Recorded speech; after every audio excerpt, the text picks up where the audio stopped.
Voilà un copain de Max et d'Olaf. Bonjour Zeus. Ça va toi? Encore un chien kangourou.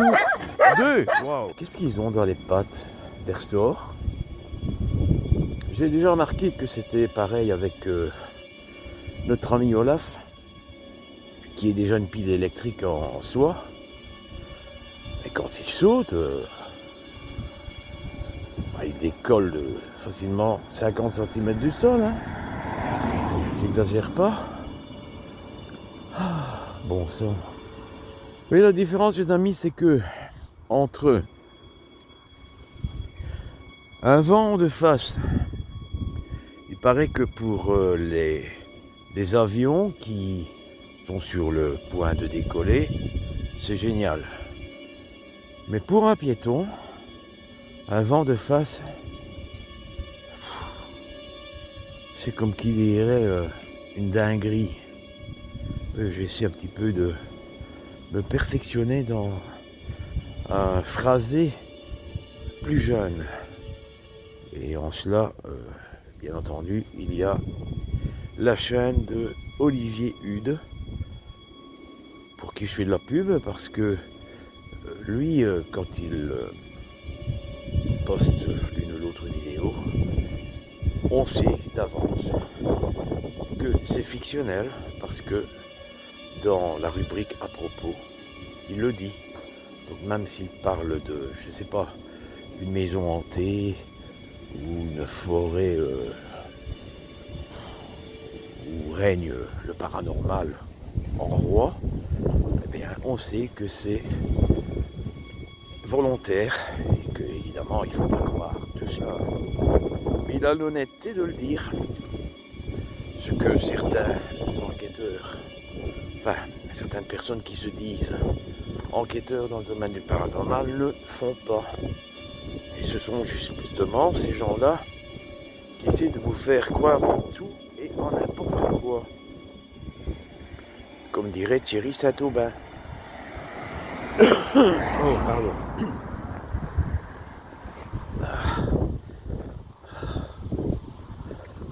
Vous voyez, j'invente rien. Hein. J'ai pas un climatiseur devant moi. C'est le vent. Le vent de face.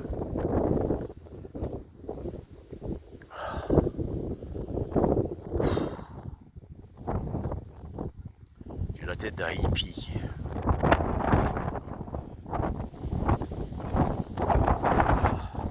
Bon sang. J'espère que la maison ne s'est pas envolée. Chaque fois que je passe ici et que je vois ce champ, je pense inéluctablement au film Le Fléau, avec ce fameux Randall Flagg, quand il vient rendre visite à la vieille dame,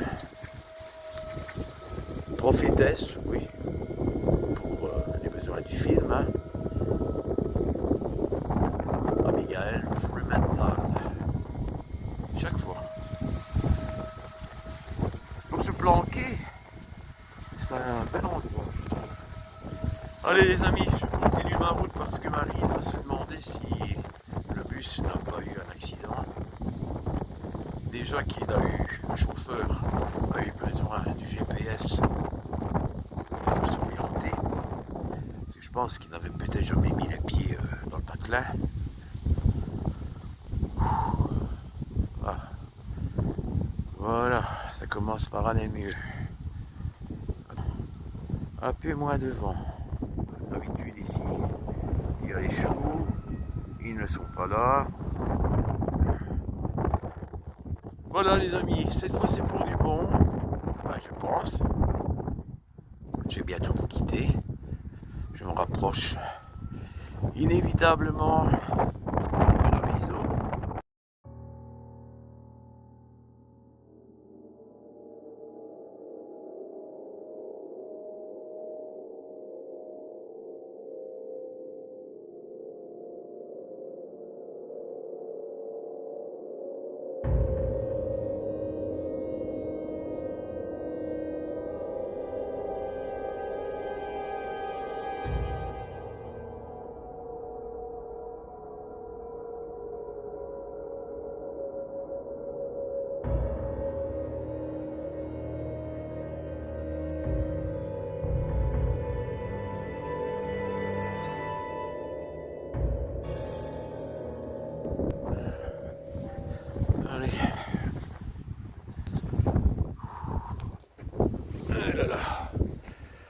essayer d'allumer une deuxième cigarette.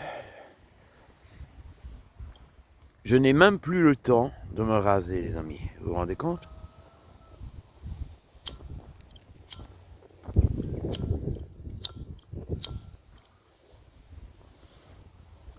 Ouais, on dirait que ça va le faire.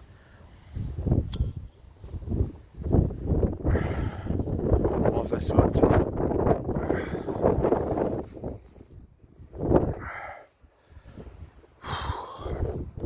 Manger sommairement, dormir peu, me doucher, m'habiller, repartir.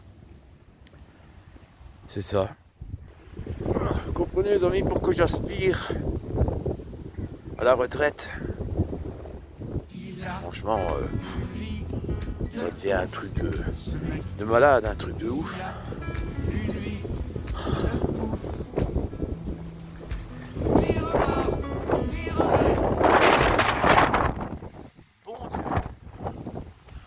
Ce climat est complètement détraqué et déréglé, hein.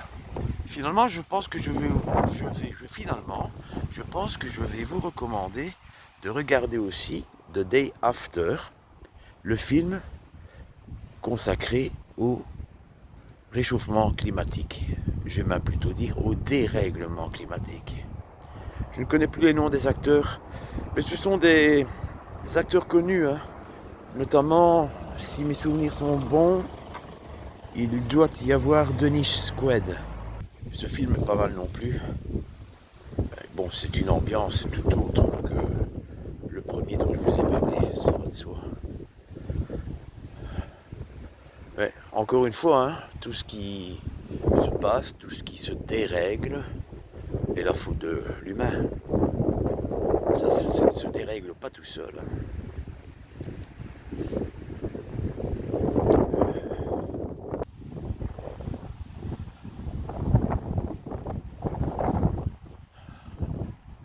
Et je plains toutes les personnes qui se réincarneront dans les années qui viennent.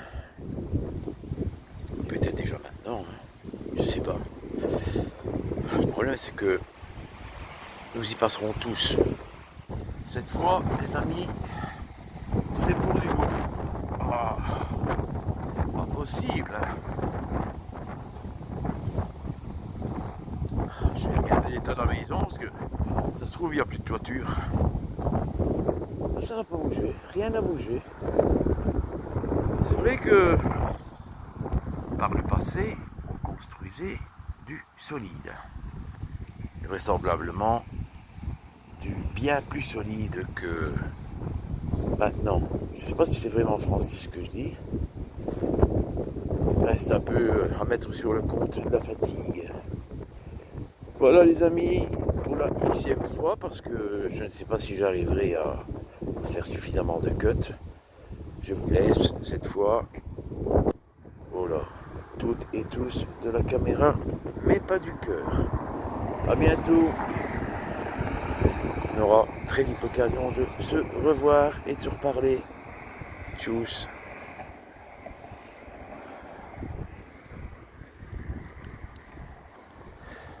Bon, je vais ouvrir le grillage. Marie doit se demander où je suis actuellement. Bon, j'ai mes clés, j'ai mon trousseau de clés. 12 minutes 40, mine de rien. Bon sang. Allez, je ferme tout. La poisse, c'est que je dois de nouveau retourner travailler ce soir. C'est une misère.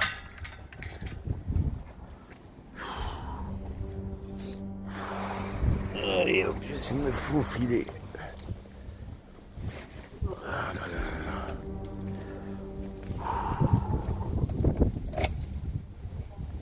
Je suis là, ma loulou.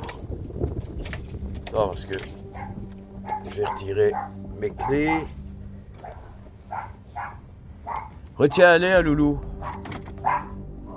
Attention, attention. Bonjour, gamin. Bonjour, bonjour. Bonjour, mes loulous. Doucement, doucement. Waouh. Ça va, Loulou?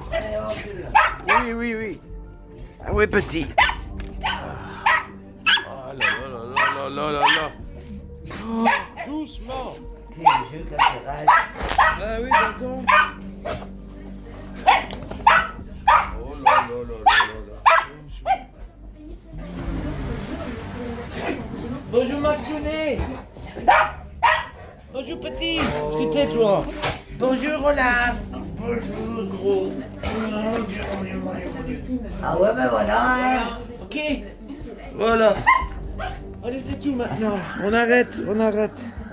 Ça va Max? Tu es toi? Ah, t'as décollé? Forcément, avec le vent qu'il fait dehors. Je comprends pas qu'il s'envole pas d'ailleurs lui. Allez, je vais arrêter. Ça a été ma loulou, t'as bien dormi?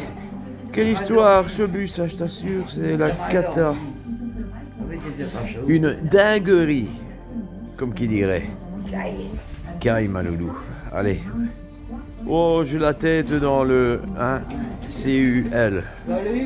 Dans le HUC. Voilà. Comme dirait Dominique. Voilà. Un petit coucou à Dominique en passant également. Et à tous nos amis de la communauté CMPR, bien entendu. Excellente journée à toutes et à tous.